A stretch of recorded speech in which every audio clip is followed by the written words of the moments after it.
Okay, so let me start off this video with a premise first. Okay, I was just setting up for the video. I'm just gonna talk about zone hybrids today, and Kaido's hybrid that we got to see. Well, we got to see in silhouette at the end of the last chapter. But then, as I was setting up, I came up with an idea. Other people have probably come up with this concept. What would happen? Let's just say hypothetically now, if Kaido were to eat a Rumble Ball. I want you to think about that for a good hot minute, alright? Now, I don't know how that would happen, what, like, cartoon contrivance would have to occur, for, like, Chopper to, like, accidentally, like, he's on the roof about to fight Kaido, like, all the Straw Hats show up after their individual fights, and he's like, it's okay, Luffy, Law, we're here to help you and save the day! And then he pops in a Rumble Ball, he has, like, a little Pez dispenser, pops a Rumble Ball to go Monster Point, but then it, like, drops one, he's like, oh no, my Rumble Ball! And it's, like, bouncing around Onigashima all the way to Kaido, and Kaido's there in his hybrid form, and he's just like, what's going on? Ugh. The hell was that? It's like a jawbreaker. And then he just horn point Kaido, kung fu Kaido, guard point Kaido. That's actually terrifying, right? So, I mean, I just want to throw it out there. It's possible. I made a whole video where I talked about, like, if other zones ate Chopper's Rumble Balls or other Devil Fruit users. I don't know if I mentioned Kaido in that video, and I'm sure other people have come up with the idea. But, yeah, just think about that, because that's going to lead to some weird stuff. Okay, so anyway, yes, in chapter 1003 of One Piece, spoilers, we got the reveal, kind of partial reveal, at the end of the chapter, the silhouette. As the smoke settles, we see Big Mom, and next to her, we got Kaido in his dragon, duck, oni, human, dragon hybrid form. I said dragon twice. Yes, because, he is this. Okay. This is a piece of artwork that my friend Stefan drew. Stefan's an awesome artist. He also drew the Katakuri versus Doflamingo artwork here, and then that scene where Rayleigh fought against Kaido, which that definitely needs to happen, right? So, awesome piece of artwork, and this could very well be what Kaido resembles in the next chapter. We're just gonna have to wait and see. Provided Kaido doesn't get afflicted with that horrible disease that happens to a lot of anime and manga, mostly manga characters I've noticed, that silhouette disease. You know what I'm talking about? Poor Green Bull Ryokyogu, he has that. He has the silhouette disease. Vegapunk kind of also has that. That character from My Hero Academia Vigilantes, I'm not gonna spoil it, but you know the character I'm talking about that's like perpetually in silhouette. It happens to a lot of manga characters out there. But now, I think next chapter we're gonna see what the hybrid form of Kaido looks like. And of course, this is the first time we're seeing this. This is the first time Luffy and Law and Kid and everybody are seeing it, but also the fan base. This is Kaido purportedly at his strongest in his final form. We didn't even see this in the flashback. So when Kaido was even fighting against Odin, we saw the dragon form and then his regular human form, ancient giant form or whatever. Did not see his hybrid even in that fight, okay? Now, granted, that fight kind of ended in a weird way where you had a Higurashi show up and use the clone fruit to turn into Momo, and so that whole thing, maybe if the fight with Odin and Kaido were to resume and it was just like a big brawl, like a big bloody melee or whatever, eventually Kaido would have transformed into his hybrid form, okay? Certainly, it is something that, at the end of the last chapter, he's taking a lot of reverence in. He comes out of the smoke in his hybrid, and Big Mom's there, and he's just like, hey, Lin! He's like, what is it, Kaido? He's like, this is starting to get fun. You know what I like to think? Completely unconfirmed, but you know what I like to think? I think it was 2 chapters ago, after Luffy, like right after Luffy hit him with the Red Rock, Kaido envisioned like all the people that could possibly give him a good fight, in the history that he's lived, so you got Shanks there, you got Whitebeard, you had Rocks, probably Wang Zhi, but we just didn't see Wang Zhi there, all those, all those images of the past, right behind him, okay, and so Roger was there, of course, and so I like to think that those were probably all the battles that Kaido has been in where it actually made him get to the hybrid form. Like, Kaido going into his hybrid form against anybody, that's a sign of some respect. Even if it's like a begrudging kind of respect, that's something. Not a lot of people get to see that, okay? Because typically, like I said in the review, he transforms into the giant dragon. Most people are just gonna stop and give up the fight right there. It's a giant dragon in the sky. It's intimidating, what are you gonna do? And if they stand and fight even with the dragon intimidating the crap out of you, it's not just all for show. You know, he's got the Boro breath, he's got the destructive wind, he's got the lightning breath, he's got the giant Tatsumaki dragon twister thing that he did last chapter, okay? So after all of that is said and done, you're probably going to give up. He didn't even go into his hybrid against the Scabbards, right? That it was like 9-on-1, and they have Haki, and they have Ryuo, and they've trained with Odin and everything, and they weren't even worthy of that, right? Which is kind of sad when you think about it. Maybe Kaido went hybrid for like a brief second. He went hybrid for like 1 minute, less than that probably, like 10 seconds, just to finish off the Scabbards really quick, and then went back into his regular form, right? Maybe it's happened. It happened off screen when all the Scabbards were like, you know, defeated at the very end there, so maybe he did, who knows. But at any rate, right, this is supposed to be his strongest. So let's talk about zone hybrids really quick before we get back to Kaido. So it depends on the animal, you know, whether or not, like, is the hybrid form definitively always the strongest form. You would think it probably would have to be, right? Because, like, okay, let's say you're a human, alright, sorry Chopper, but let's say you're a human at base, and you eat a zone fruit, okay? Think about whatever animal you want to transform into. Typically the hybrid would be the strongest because it allows you to take aspects from your human body that you're used to using, like fingers and all that, right? Okay, I know how to move, but also tapping into the raw primal strength of whatever animal you turn into. So for example, let's use Rob Lucci, okay? So he has the Neko no Mi, the cat fruit, and he can turn into a leopard, okay? And so the hybrid form there is obviously the strongest because he still can stand upright and he has fists and everything like that, and that's how he normally fights with his Rokushiki, his Shigan, and Rankyaku, and Roku Ogan and everything. But also now he's got the agility of a leopard, okay? And also, like, he gets really buff and stronger, and he can also use life return and some other stuff there. So there's no question that the hybrid form of Rob Lucci is him at his strongest. However, there are certain aspects that one form or the other does, you know, eclipse the hybrid. Like, for example, if Rob Lucci ever wanted to enter a foot race or like some kind of contest of speed and speed alone, probably the full leopard form would, you know, outperform both his base human form as well as with his hybrid. Imagine him on all fours with the leopard form, full leopard, and then using Soru. Okay, he would just be like the Flash, like Chitara or something, just whoosh, you know? And so in certain aspects like that, the full animal form would be advantageous.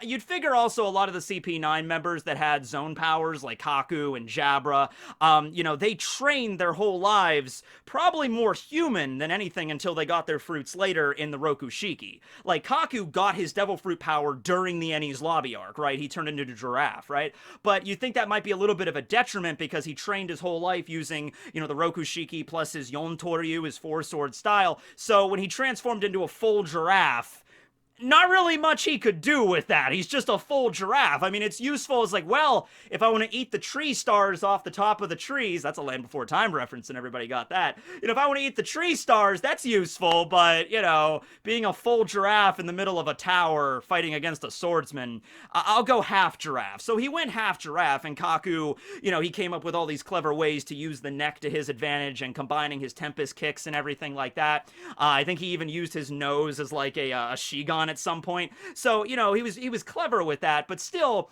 maybe, you know, the full power giraffe form wasn't really applicable in that moment. Dalton's form. Dalton can turn into a bison, right? If he was trying to, like, be a pack animal or pull something really heavy, probably should just go into full bison form at that point, right? So the way that I'm looking at this is in a lot of situations, when you're talking about battle, like combat, hybrid form is usually the way to go, with the lone exception to this being Chopper, because Chopper's hybrid, you know, makes him like really chibi and small, but there's a purpose for that. He also has another power unlocked when he goes into his hybrid form. No, it's not his superior intelligence, it's not his scope ability, it's merchandising! That's right! The true power of the human fruit that Chopper contains within himself. The true power of his hybrid is merchandising, because then he could just sell a bunch of Chopper merch all over the world, right?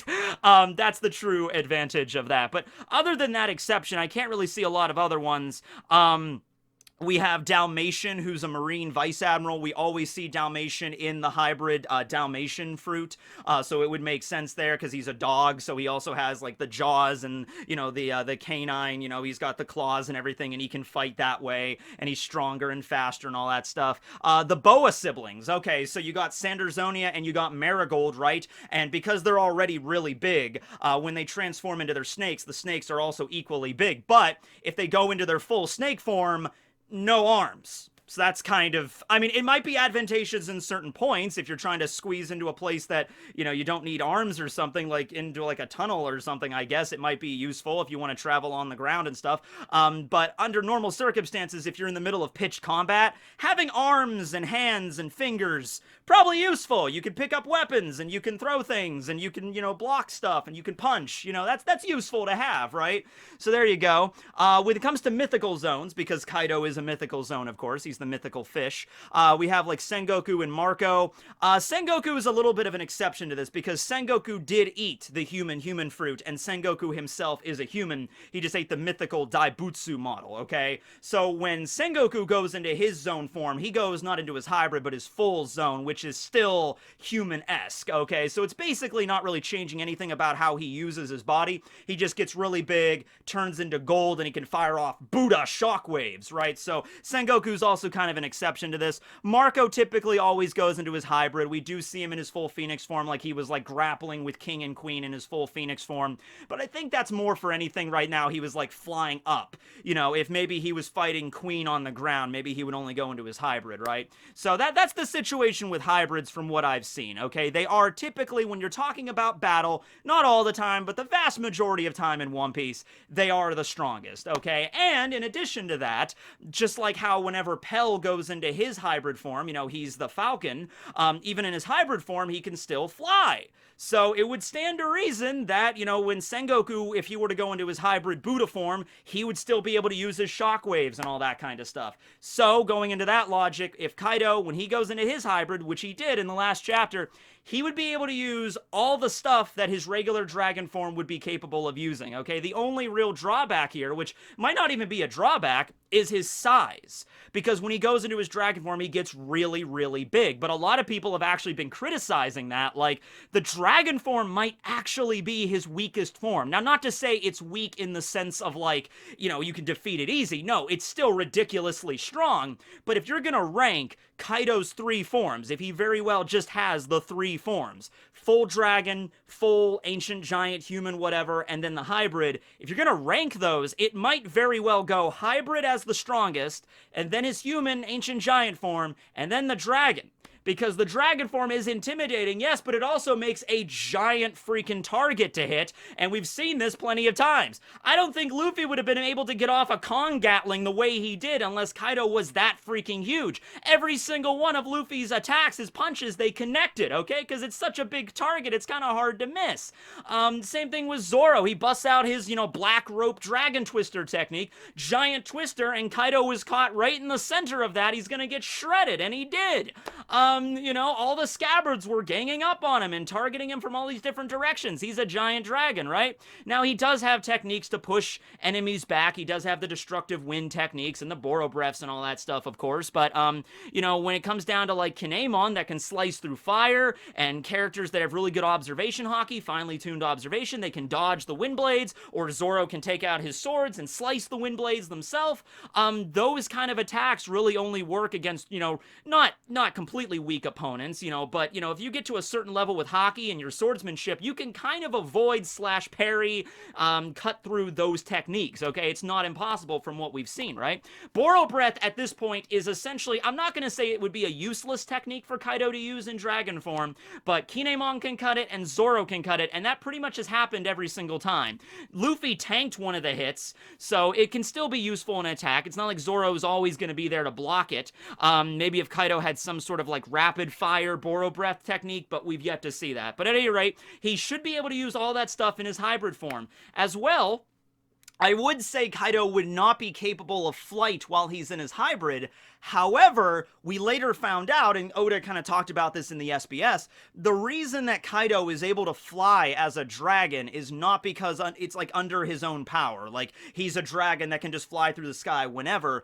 It's the flaming clouds creation that allows him to be able to fly. So as a mythical fish, he's able to create little flaming clouds, and Momo can kind of do something similar with like regular clouds. And then he uses those clouds to kind of like suspend him. Like, he wraps the flames around his arms and his dragon body, and then that's how he flies. So in theory, even though he isn't huge and he's not as aerodynamic anymore, he maintains a relative human appearance. Like I said, I'm assuming that his dragon hybrid is probably going to resemble a little bit like Allosaurus Drake, like his hybrid there, with the face and everything we can kind of see in the silhouette. So I think Stefan is pretty much accurate when it comes to what his hybrid's going to look like.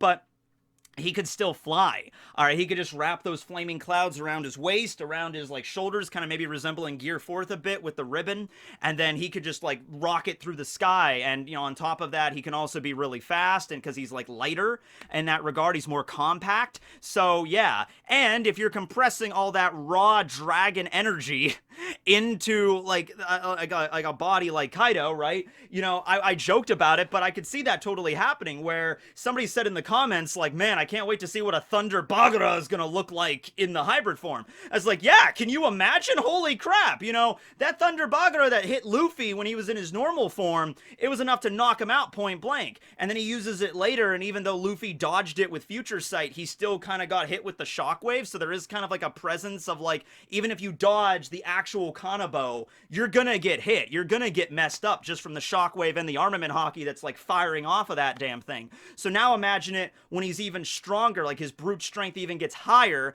and then he swings this damn thing, whoa, Thunder Bagara. He doesn't even need to be close to the enemy, right? Like, I wouldn't even be surprised if that's the first thing he does. Like, he walks out of the smoke next chapter, we see what he looks like, and we're all like, oh. And then Kaido, he's still like, you know, on the other side of the battlefield. Like, Luffy's still there in Law, and he's like opening up his room, getting ready to warp or whatever, and he's like, okay guys, get ready. I don't listen to your orders, but if he tries anything, I'll just warp us all away to the other side of the battlefield, or I'll make sure to avoid it. And Kaido's just there like, whoa, whoa, whoa, whoa. Oh, avoid my attack. Well, hindsight's 2020, right? I can't expect you to know everything, but all right, here we go. And then he just like, maybe he goes the Kenpachi Zaraki route with it, like, 2 hands! Whoop! And he just like rears back with that kanabo. And then Law and Kid and Killer and Luffy and Zoro, they're all like, what's he doing? And Law's like, he's way too far away. There's no way that attack could hit us from this range. I could just teleport us away. But it's like, well, he's doing it. I'm like, yeah, that's what makes me nervous. And then he just brings it back like, whoosh, and it like warps dimensions, you know, like all of the wind just gets rent asunder, like it warps time and space as this kanabo comes back around, a full power, 2-handed swing from hybrid dragon Kaido, just whoosh, and it creates a shockwave, and the armament is just like black lightning firing off this thing so damn intense that even if Law tries to like warp them away, like he like dodges the attack to like a far distance, like the outer reaches of his room, that's still not good enough. That's still not far enough. It's like if a meteor hit the damn Earth, right? It just like flashes and you don't feel anything right away, and then boom! You know, it's gonna be something like that, right?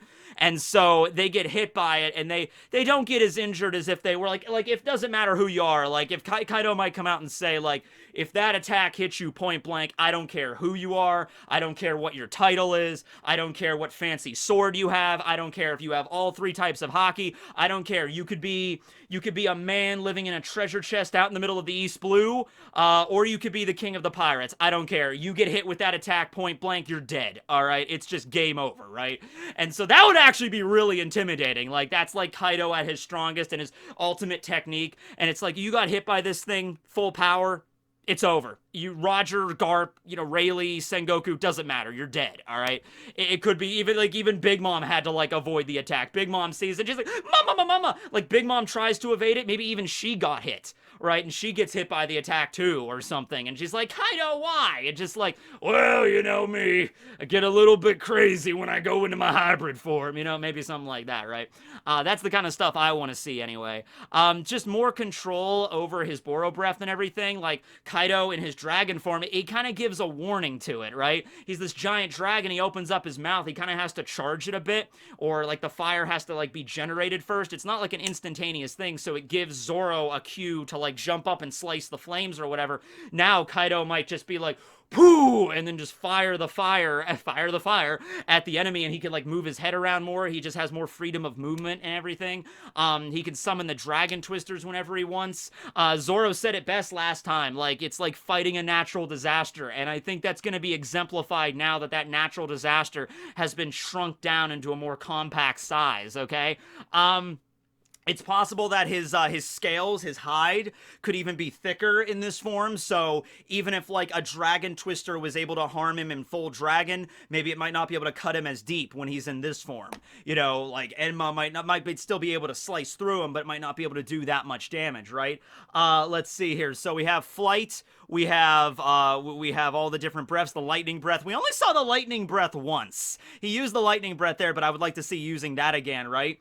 You know, the flaming clouds, we talked about that. I wonder if he could use that power, because now he has, like, fists. You know, like Kaido before, he had, like, the dragon claws and stuff, but now he has, like, actual fists to work with. I wonder if he could, like, channel his Boro breath or the electric breath or something into his fists. And then maybe even into his kanabo, right? Like, you know, like, he just takes his kanabo and just breathes on it with his Boro breath and then flaming kanabo, and then like that's how he fights, right? That would be pretty cool. Now that he just has opposable thumbs, you know, he has an advantage, you know, +3 to combat with opposable thumbs, right? Okay, so that's a thing too there. But yeah, now, does Kaido have any more forms beyond this? I don't think he does. I mean, if we're just, unless he does eat a Rumble Ball. But, you know, everything that's going on right now with Kaido, and I even brought this up too, like, is Kaido an awakened Zone? And you probably assume, like, well, yeah, he's an awakened Zone, but that would also be interesting because that would be the first time confirmed in the story we have an awakened Zone that's also a mythical zone. All right, I mean, you could say maybe Sengoku could be awakened as well. Same thing with Marco even. You know, they've had their fruits for a long time, but it's never been confirmed. All right, and so awakened zones are a little bit, you know, interesting from how they look, because the only basis we really had for that was the demon guards at, you know, Impel Down and everything. And I have to say that just from the silhouette and the way Kaido looks there, it looks rather similar to the way that the demon guards looked at Impel Down. You know, with their hybrid form being basically human from the waist down and then animal from the waist up, okay? And then they had that hyper regeneration. So that might just be thrown in as like a caveat, like, not only am I a mythical zone, but I'm also awakened. That would actually, honestly, I mean, it would make sense. I mean, it's Kaido for him to have an awakened, but also it would make sense why he's able to heal so damn fast. You ever notice that? Like, okay, like, here's an example. Like, so the Scabbards, you know, you had Inuarashi, Kinemon, Denjiro, and Ashura all pull their powers together in their haki, and they all did that Togen Totsuka right on Kaido's scar, and it actually opened, and you saw blood. I've been paying attention to that scar, and we've seen a few close-ups of it in this battle. That scar's not bleeding anymore, okay? So you'd either say, well, maybe Oda just didn't depict it that way, or he's awakened now, and it's like he heals super fast, even faster than the Demon Guards did, okay? Because he's also mythical on top of that. It's just like all these like bonuses to his ability are stackable, right? So it's just like, yeah, I'm a Yonko, I got crazy strength, ancient giant lineage, mythical zone, awakened mythical zone, you know, crazy powerful Ryuo, like all these abilities stack, so he's got like a +20 to like auto heal. You know, it's like, all right, you could cut me, and oh, you opened my scar, oh, I'm bleeding, give it like 1 minute, all right, it's closed up, I'm good. Like, that's one of the reasons what makes it so difficult. We might even find a thing that's like, man, like Luffy and Kid and Law, they might be like, you know, beating the crap out of Kaido. Zoro might be slicing him up. Killer might be slicing him up. But then they get to a point that's like, hey guys, what? We've been cutting this guy up quite a bit, right? And he's like, yeah, I mean, we've caused some damage. Yeah, where's all the blood at? He's like, well, I sliced him right there. Oh, he's not bleeding from there anymore. Yeah, no. I think not only is his scales ridiculously strong, so we have to punch through that, I think his, like, healing factor is also kind of a big factor here. And that's never something that's really been referenced yet in the story. Like, Kaido has a crazy powerful healing factor. But if he's awakened, he would, right? Like, that's just confirmed with the demon guards and stuff. And that would be the thing, like, you're fighting this boss, and it's like you're giving him everything you have, and you keep getting weaker, and, you know, Luffy's out of hockey right now and everything, and Zoro's kind of drained and everything, and Kid has to reassemble his Megazord and all that stuff. And it's like, man, for some reason, I mean, like, there's some damage that's sticking, but it looks like he should be bleeding and be covered in a lot more, like, injuries by now, and like, overall, he doesn't seem to be, right? So, yeah, this is gonna be this is gonna be tricky, but I think they're gonna bring up that awakening aspect later, and, like, that's the thing that they're really going to have to, like, if we're gonna finish off Kaido, it's gonna have to be one of those big, bombastic, high-octane combo attacks. You know, it's gonna have to be like the father-son Kamehameha that defeated Cell, or the Spirit Bomb or something. We're gonna have to literally damage him so much, so fast, all at once, that he's not gonna be able to heal. Like, we're literally gonna have to just blast a hole right through his chest and just remove his heart. You know, Law, you can handle that. And then we could just, like, he just falls down, because if he can heal that fast, that's not gonna be good. But it's like, can we just, like, Big Mom, you can go get some cake or something. You could take a lunch break. I think Kaido's got this right now with all the destruction that he could possibly lay down here, right? And this is gonna be a thing where maybe Kid makes the Megazord and he tries to punch Kaido again, and Kaido just takes, like, one finger and just, like, and the entire arm of the mech just gets destroyed, right? And just like, bring it on. And it's just like, oh no, oh yeah. Yeah, he's like, we're not giving up now. You know, I'm always ready for a good fight. It's been a while since we got to this point. You're not giving up now. I wonder if Kaido learns about Luffy's weakness, that he has to wait the 10 minutes to get his haki back. I wonder if Kaido would just, like, beat the ever-loving crap out of Zoro, Killer, Kid, and Law, and he's right about to finish off Luffy, and he's like, well, Stride, it's over! Why aren't you, protecting yourself? And Luffy's like, oh, it's my haki, you know, I went into that cannonball form, Gear 4th, and I can't use my haki again for, like, ooh, and, like, another 8 minutes. You defeated everybody in 2 minutes. Good job. I can't use my haki. And Kaido's like, 8 minutes, huh? He's like, yeah, probably like 7 minutes, 30 seconds. Huh. All right, well, I mean, I'm not going to sit around and, all right. It's just like, he's like, I don't go into hybrid form very much, and you did do the Kong Gatling, and that was a pretty good hit, so, tell you what, I'll just sit around and wait. So, how's Shanks doing? Oh, I haven't seen him in a while. He's like, yeah, I ran into him 2 years ago at the war. He's like, wait, Shanks was at the war? Wait, does Luffy know Shanks was at the war? He was unconscious at the time. Did anybody tell him? Because Luffy doesn't read the newspaper, okay? Did, like, Law wake him up in Jinbei? Like, by the way, Straw Hat, Red Hair Shanks stopped the war. I'm assuming he heard later from somebody from somewhere, but that's never been brought up. So yeah, Kaido's like, oh, yeah, I went to the war 2 years ago. I was gonna get Whitebeard's, you know, fruit and everything or whatever, and then all of a sudden he showed up out of nowhere. He beat the crap out of us. We went home. And Luffy's like, wow, small world, small world. This used to be his hat. Yeah, I know. I remember back in the day. So, and then like 7 minutes later, it's like, all right, well, that was a fun conference. They're like exchanging sake cups at that point. They're like, man, you're a pretty cool dude. You're a pretty cool rubber guy. All right. Well, get back at it. Gear 4th. Bam! You know? But, yeah, zone hybrids are pretty crazy, and, what zone would you like to eat? Let's end it out with that. You know, what animal would you like to transform into? Me and my mom were actually having a conversation about this the other day, like, if you come back in, like, a next life as an animal, what would you choose? And we were, like, going down the list, like, you know, I would like to be a bird, and I'm just like, well, yeah, just don't get shot by, like, a hunter or something. So then we have to start going down the list of, like, things that, like, all right, aren't, like, hunted for sport typically. Something that could guarantee. And I'm like, we actually landed on hippos. It's just like, you know what? Be a hippo. Hippos are poached. It does happen. But like, it's a hippo. You don't want to mess with that, right? So it's like, and then you could swim, too. So it's like, yeah, I think hippo would probably be the best option to have the hippo zone. Maybe not the way that Dobun had it, you know, with the weird, like, inside the hippo's mouth. But hippopotamus. I'll go with the hippopotamus zone. That'd be cool. All right. Well, anyway, thanks for watching, everybody. This will be Tekking and Barry, Clone Barry 001, signing out. Later, everybody.